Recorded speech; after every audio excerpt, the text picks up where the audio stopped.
do you witness over your many years, both from the person themselves realising they're not their behaviours, and the people around them realising they're not their behaviours? What miracles do you see? What quality of relationship do you see starting to form? Look, one of the first words that comes to me is the word honesty. Yeah, you start to people start to feel honest to be able to address this.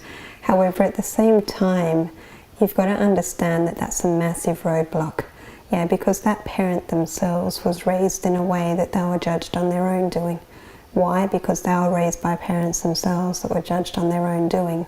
Yeah, so it's a whole cyclic pattern that's going on, and to actually break that cycle can be a very, very difficult process because people are so attached to judging their own behaviours and judging the behaviours of others. But when there is a shedding of those barriers, you can just start to feel people coming alive and start to address the reasons why. I can give you another example of a young man who he was referred to me by the psychiatric hospital. He was actually a patient at that particular time. So when they came to see me, I could see that his anxiety was so high, his behaviours were off the scale, and he was really struggling. So immediately we said to him and his family, just take him out of school for a short period of time. We were leading again into school holidays. I think we had 3 weeks until school holidays and then a 2-week break. So we had 5 weeks. I said, let's take him out of school for those 5 weeks because there's too many life triggers going on for you at school. So in that 5 weeks we had intense therapy. And we started talking a lot about what was going on for him, both at school and at home, started teaching him strategies. And by the time it came back to reintroduce him to school, his anxiety was a lot lower.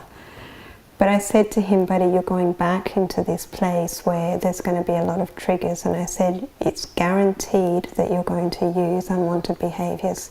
Yeah, but you know that's not you. You know how amazing you're feeling right now. Yeah, and when you go into school, you're going to be presented with parts of life that you haven't yet got the skills to deal with, or don't yet perceive you've got the skills to deal with. So we're separating the two.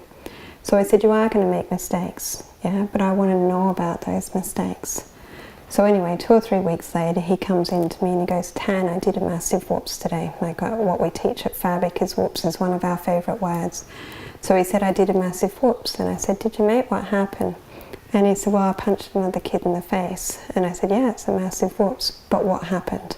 I didn't focus on the behaviour, I focused on life, what happened?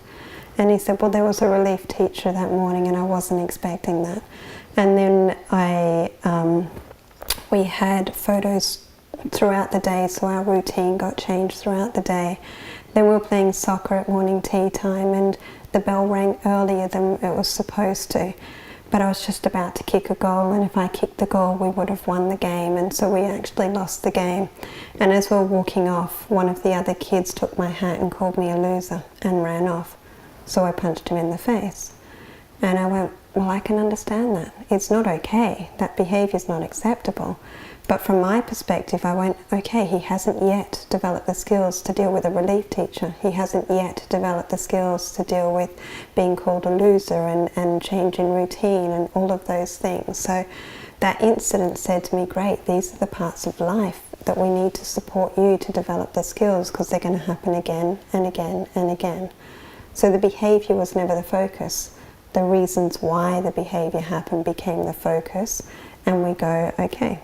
But back to your original question, because he had this foundation, he was able to come into me and say, I punched a kid in the face, and not fear any retribution, any judgment, because he knew that I saw him as the amazing young man that he truly is.